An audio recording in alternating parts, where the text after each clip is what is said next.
I welcome to all of you, and in this video we are going to discuss about a scholarship offered by CFA Institute and a detailed discussion about the scholarship which are really benefit for us. So CFA Institute जो CFA course करवाता है तो काफ़ी student उस course को करना चाहते हैं, ओके, बट कुछ स्टूडेंट्स लाइक जैसे उनकी फीस थोड़ी सी हाई है, अराउंड आप अगर अर्ली बर्ड्स के साथ भी लेना चाहो तो $1100 के साथ चलती है। तो कुछ लोग इसको अफोर्ड नहीं कर सकते या उनको एक असिस्टेंट चाहिए होता है, तो सीएफए इंस्टीट्यूट इसके लिए as a financial assistant scholarship offer करता है। सो देखिए, यहाँ पर हम स्कॉलरशिप के बारे में करेंगे। स्कॉलरशिप का बेनिफिट क्या है? तो फर्स्ट ऑफ ऑल स्कॉलरशिप का बेनिफिट इसमें इंस्टीट्यूट क्या देता है कि it will wave of enrolment fees and reduce exam fees. ये एनरोलमेंट फीस को रिड्यूस करेंगे, मतलब पूरी रिमूव कर देंगे और एग्जाम फीस को रिड्यूस करके एक लेवल तक लेके आ जाएंगे। ठीक है, देखिए अगर मैं इन जनरल बात करना चाहूँ तो जो नॉर्मल फीस है वो एनरोलमेंट फीस है वो $700 है और एग्जाम फीस है वो $400 है, तो टोटल 1100 लगती है। अब ये जो 700 है ये है मिनिमम मतलब सीएफए इंस्टीट्यूट की फीस है जो पीरियड के हिसाब से इंक्रीज होती जाती है। लाइक अगर आप एक अटेम्प्ट के कुछ वो अपनी डेट से तो उस डेट से पहले करवाओगे तो $700, उसके बाद $1000 हो जाएगा, उसके बाद और इंक्रीमेंट होती जाएगी। मतलब इट्स लाइक ये अर्ली बर्ड डिस्काउंट टाइप है कि आप अगर मिनिमम आपको $700 तो पे करना ही पड़ेगा एनरोलमेंट करने के लिए, और फिर आपकी एग्जाम फीस $400 करनी पड़ेगी, तो 1100 टोटल डॉलर आपको ऐसे पे करने पड़ते हैं, विच इज अराउंड 82 to 85,000। सो अब यहाँ पर बात आती है कि इंस्टीट्यूट कौन कौन सी स्कॉलरशिप प्रोवाइड करता है। तो there are total 6 type of scholarship institute provide करता है। अब इसमें से इंपोर्टेंट कौन सी है? तो अपने लिए दो इंपोर्टेंट है, एक एक्सेस स्कॉलरशिप और एक वुमेन स्कॉलरशिप, जो इन जनरल इंडिया के अंदर अपने स्टूडेंट्स को ज्यादातर मिल सकती है। तो मैं एक बार आपको इंस्टीट्यूट की वेबसाइट पे दिखा देता हूँ जो उन्होंने स्कॉलरशिप की दी है, 6 स्कॉलरशिप। तो फर्स्ट इज एक्सेस स्कॉलरशिप और सेकंड है वुमेन स्कॉलरशिप। इन दो के बारे में अपन थोड़ा सा डिटेल डिस्कशन करेंगे। मैं आपको फर्दर 4 का एक व्यू दे देता हूँ। थर्ड स्कॉलरशिप है स्टूडेंट स्कॉलरशिप है। अब इसके अंदर बताया गया था कि स्टूडेंट है वो स्टडिंग कर रहे हैं अफिलिएटेड यूनिवर्सिटी के थ्रू। अब काफी स्टूडेंट का डाउट रहता है कि हम भी तो स्टूडेंट है तो क्यों ना हमको ये स्कॉलरशिप मिल जाए, बट मैं आपको बताना चाहता हूँ इन्होंने ये स्कॉलरशिप स्पेसिफिक रखी है कुछ एफिलिएटेड यूनिवर्सिटीज के स्टूडेंट्स के लिए, और उस एफिलिएटेड यूनिवर्सिटीज के अंदर इंडिया की एक भी यूनिवर्सिटी नहीं है, तो ये अपने लिए एप्लीकेबली लगभग मोटा मोटी एप्लीकेबल ही नहीं होती है। ठीक है, फिर आती है प्रोफेसर स्कॉलरशिप है, जो फुल टाइम कॉलेज और यूनिवर्सिटी प्रोफेसर होते हैं, तो उनके लिए फिर एक क्रेडिट आवर्स मेंटेन करने पड़ते हैं, तो ये भी एक मोटा मोटी इन जनरल अपने लिए एप्लीकेबल नहीं हो पाती है। फिर आती है रेगुलेटेड स्कॉलरशिप है जो एम्प्लॉय और उनके लिए दी जाती है, तो ये भी बहुत ही रेयर चांस है कि जहां अपने लिए कुछ ज्यादा इंपॉर्टेंट होती है जिसमें फीस भी रिड्यूस होती है। और लास्ट में आती है मीडिया स्कॉलरशिप है, वो भी रेयर चांसेस है कि यहाँ पर अप्लीकेबल होती है। सो जो दो स्कॉलरशिप है वो है फर्स्ट है एक्सेस स्कॉलरशिप और सेकंड है वुमेन स्कॉलरशिप है। मैंने अब अपन इनके बारे में डिटेल डिस्कशन करेंगे। ठीक है, तो फर्स्ट इज एक्सेस स्कॉलरशिप है। अब देखिए सर, एक्सेस स्कॉलरशिप है क्या? बेसिस, सबसे पहले बेसिस है कि अप्लाई कौन कर सकता है, और ये sir for individual who may not be able to afford the program है। ठीक है, तो मतलब ये एक कॉमन है कि लाइक इसके लिए और कोई क्राइटेरिया नहीं कि आप कहाँ के स्टूडेंट होना चाहिए, आप कहाँ के वर्किंग होना चाहिए, मीडिया पर्सन या कुछ नहीं।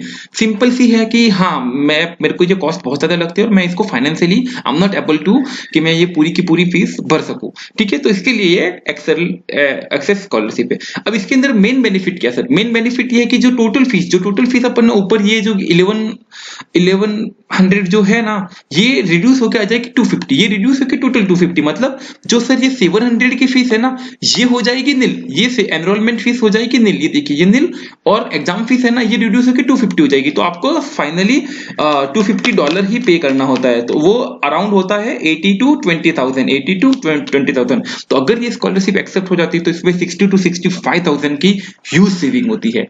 तो अपने लिए जहां जो भी ज्यादातर स्टूडेंट्स उनके लिए ये स्कॉलरशिप काफी इंपॉर्टेंट रहती है। अब सर बात आती है व्हेन टू अप्लाई। सर देखिए, स्कॉलरशिप सीएफए इंस्टीट्यूट ऐसे नहीं है कि कभी भी आप अप्लाई कर सकते हो या क्या भी टर्म है। इसके अंदर ये है कि जिस ईयर में आपको एग्जाम देने होते हैं उससे 1 साल पहले आपको अप्लाई करना पड़ता है। लाइक अभी जैसे अभी 2020 चल रहा है, तो अभी स्कॉलरशिप की जो विंडो ओपन हुई है वो 21 में जो एग्जाम होगा उनके लिए होगी। तो सीधे व्हेन टू अप्लाई फॉर ये 21 एग्जाम, या मतलब अब 20 में जो भी एग्जाम होगी इसके लिए स्कॉलरशिप स्कॉलरशिप की विंडो ऑलरेडी क्लोज हो चुकी है, मतलब एक साल बाद नेक्स्ट ईयर जो एग्जाम होंगे उसके लिए स्कॉलरशिप मिलेगी, तो अब 21 के लिए मिलेगी। अब इसके अंदर क्या है कि सर एप्लीकेशन कब होगी, the scholarship application will be open from mid May through 15th of सितंबर, मतलब हाँ ये सॉरी ये ऑलरेडी इनकी स्टार्ट हो चुकी है, मैंने वापस पूरा गो थ्रू कर लिया है, तो इन लोगों ने विंडो स्टार्ट कर ली है 15th ऑफ मे से, मतलब उसके बाद ही की है, बट अब ये 15th ऑफ सितंबर तक रहेगी। तो जो भी स्टूडेंट जो 21 में एग्जाम देना चाहते हैं उनको एक हाईली रिकमेंडेशन है मेरी कि आप जाइए और इमीडिएटली और इंस्टेंटली आप अपना स्कॉलरशिप का फॉर्म भर लीजिए। सर बशर्ते जैसे ये लाइन ऊपर लिखी हुई है कि ऐसा नहीं, मतलब आप रजिस्टर्ड नहीं होने चाहिए, ऐसा नहीं कि आपने प्रोग्राम के लिए रजिस्टर्ड कर दिया, आपने फीस भी पे कर दी है और अब आप स्कॉलरशिप लेना चाहते हैं, नहीं सर नहीं, तब आपको स्कॉलरशिप नहीं मिलेगी। अभी तक आपने रजिस्ट्रेशन नहीं किया है तो आप स्कॉलरशिप के लिए अप्लाई कीजिए, स्कॉलरशिप अप्रूव होगी तो उसके बाद ही आपको रजिस्ट्रेशन करना पड़ेगा। सर अब आती है किसी, ठीक है हम अभी तो एप्लीकेशन फॉर्म भर लेंगे, अब इसमें डिसीजन कब मिलेगा, तो सर ये डिसीजन मिलता है अराउंड दिसंबर के मंथ में, तो ये डिसीजन आपको मिलेगा दिसंबर 2020 वाले मंथ में कि सर आपकी स्कॉलरशिप अप्रूव हुई है या नहीं हुई है। फिर आते हैं कि रेस्ट्रिक्शंस और कुछ रिस्क है क्या सर, तो हाँ ये एक्चुअली इंस्टीट्यूट ने क्लियरली बोला नहीं, बट मैंने जो उनकी जो गाइडलाइन है उनसे ये निकाली है कि हाँ एक रेस्ट्रिक्शन और रिस्क क्या पे रहती है। अब सर इसके अंदर इन्होंने कहा है कि if you are going to apply scholarship then till decision on same you can't register if you still wish to do, अगर आप फिर भी रजिस्ट्रेशन करना चाहते हो, अगर आपने कर लिया then your scholarship application will not be consider, मतलब अगर आपने स्कॉलरशिप की एप्लीकेशन भरी है तो आप नॉर्मल वे में अभी के लिए जब तक डिसीजन नहीं आ जाता तब तक आप अप्लाई नहीं कर सकते, रजिस्ट्रेशन नहीं कर सकते, बट स्टिल अगर आपने रजिस्ट्रेशन कर लिया है तो आपकी इस स्कॉलरशिप की एप्लीकेशन को हम इनवैलिड मान लेंगे, फिर इसमें स्कॉलरशिप आपको ये एप्लीकेशन ही रिजेक्ट कर देंगे। अब सर ये तो थी रेस्ट्रिक्शन, अब रिस्क क्या है सर, ये कि it may arise in loss of access registration fees for next attempt पे, या देखना मैं आपको इन शॉर्ट बताना चाहता हूं होता क्या सर, देखिए दिसंबर में जाकर उनका डिसीजन आता है और मान लो कि आपको उन्होंने कहा कि आप you are not eligible for scholarship और हम आपको स्कॉलरशिप नहीं देंगे, तो अब आप क्या करोगे नेक्स्ट अटेम्प्ट के लिए फिर आप नॉर्मल वे में रजिस्ट्रेशन करोगे, लेकिन सर तब तक की जो अर्ली बर्ड वाली जो डेट है ना जहां $700 ही पे करना होता है वो डेट तब तक जा चुकी होती है नेक्स्ट अटेम्प्ट के लिए, फिर आपको 1000 रुपीज पे करना पड़ता है, 1000 रुपीज, तो $300 एक्सेस आपको यहाँ पे करना पड़ता है स्कॉलरशिप के लिए, ये एक रिस्क है। बट सर इंस्टीट्यूट कई बार क्या करता है कि एक थोड़ा सा डिस्काउंट दे देता है उन स्टूडेंट के लिए जो स्कॉलरशिप के फॉर्म भरे उनके अप्रूव नहीं बट वो हैवी कर रहा है, तो उनको थोड़ा सा डिस्काउंट दे देता है, बट ये सर एक सम एक्सटेंट तक ही देगा, जो टोटल इंक्रीमेंट वो उतना नहीं देगा, लाइक 700 से 1000 करना तो आपको $300 नहीं देगा, आप कुछ कम डॉलर में ही आपको दे देंगे, जो मतलब यहाँ भी फिर भी एक थोड़ा बहुत घाटा आपके लॉस रहता ही रहता है।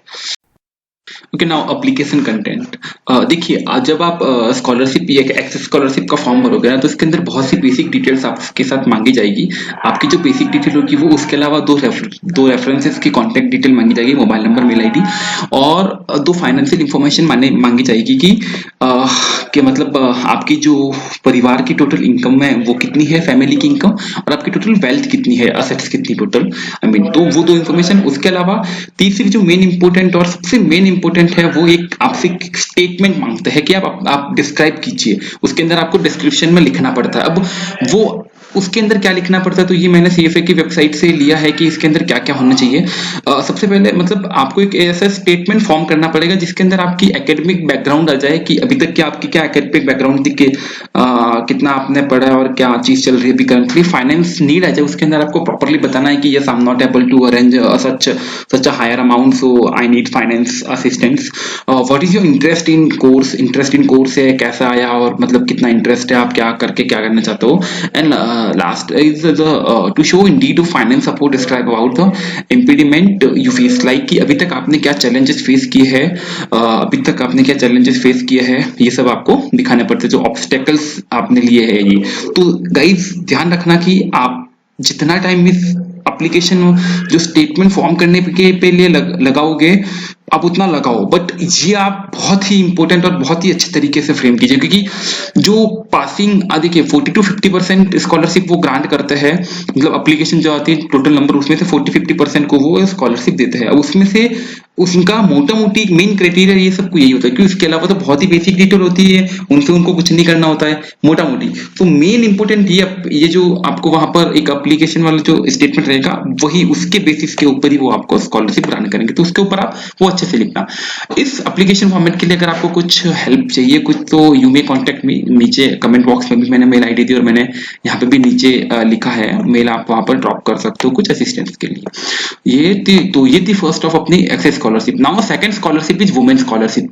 गाइज जो वुमेन्स है, ओके ठीक है, जो भी गर्ल्स है जिनको स्कॉलरशिप अप्लाई करना है, आई वुड लाइक टू, मेरा ये सजेशन रहेगा कि वो एक्सेस करने की बजाय अगर वुमेन में करे तो बहुत बेटर रहता है, क्योंकि वुमेन स्कॉलरशिप के लिए फर्स्ट एंड लास्ट क्राइटेरिया है आप एक वुमेन होना चाहिए, खत्म बात। अगर आप एक वुमेन है तो आप इसके लिए एलिजिबल हो, फर्दर उनको कुछ नहीं चाहिए होता है सर। अब बट एक चीज जो प्रीवियस ट्रेंड के हिसाब से मैंने सर्च की है उसमें ये आती है कि सर वो प्रेफर करते हैं वर्किंग वुमेन को। तो आप ऐसा करिए कि आप मतलब वर्किंग वुमेन के हिसाब से अगर हो तो बहुत ही बेस्ट है ये। तो थोड़ा सा इस चीज का ध्यान रखिए कि वो वर्किंग वुमेन को प्रेफर करते हैं, और वही कि आपने अभी तक रजिस्ट्रेशन नहीं किया है वो। इसके अंदर मेन बेनिफिट क्या होगा सर, जो एक्सेस स्कॉलरशिप में आपकी टोटल फीस जो है 1100 से लेकर $250 आती है, ये जहां पर टोटल फीस $350 आती है, ठीक है सर। ये अब व्हेन टू अप्लाई, जो दिसंबर 2020 इसी का अटेम्प्ट है उसका ये 5 फेब को स्टार्ट हो चुकी थी, अभी तक इन्फॉर्मेशन ये अवेलेबल है। और अब नेक्स्ट अटेम्प्ट के लिए आई थिंक उनको एक मेल लिख के आप पूछ लेना कि ये कब क्या रहेगी, तो वो इसमें बता देंगे कि इसकी क्या डेट है। या फर्दर अभी तक उनका कुछ नोटिफिकेशन आया नहीं, मैं इससे रिलेटेड जो भी आएगा मैं कमेंट बॉक्स में ऐड कर लूंगा कि नेक्स्ट May 21 के लिए कब उनकी विंडो हुई है। मेरा एक सजेशन रहेगा कि जैसे ही इनकी विंडो ओपन हो सर, आप रिप्लाई एक्सेप्ट मतलब एज सुन एज पॉसिबल आप मतलब अप्लाई कर लीजिए, क्योंकि इसके अंदर एक फिक्स उनका फंड रहता है कि हाँ हमें इस साल इतनी स्कॉलरशिप डिस्ट्रीब्यूट करनी है। अगर वो जैसे ही बात लेते हैं वो अपनी विंडो को क्लोज कर लेते हैं, फिर वो अपनी विंडो को क्लोज कर लेते हैं। लास्ट ईयर 2019 में ऐसा हुआ था कि काफी इनिशियली बहुत सारी आ गई, तो फिर उन्होंने जाकर अपनी विंडोज को ही क्लोज कर दी, उसके बाद वो कुछ नहीं है। अवार्ड डेट क्या होती है सर, जैसे उसके अंदर 30 दिसंबर होती है, सॉरी मतलब दिसंबर मंथ तक आ जाती है।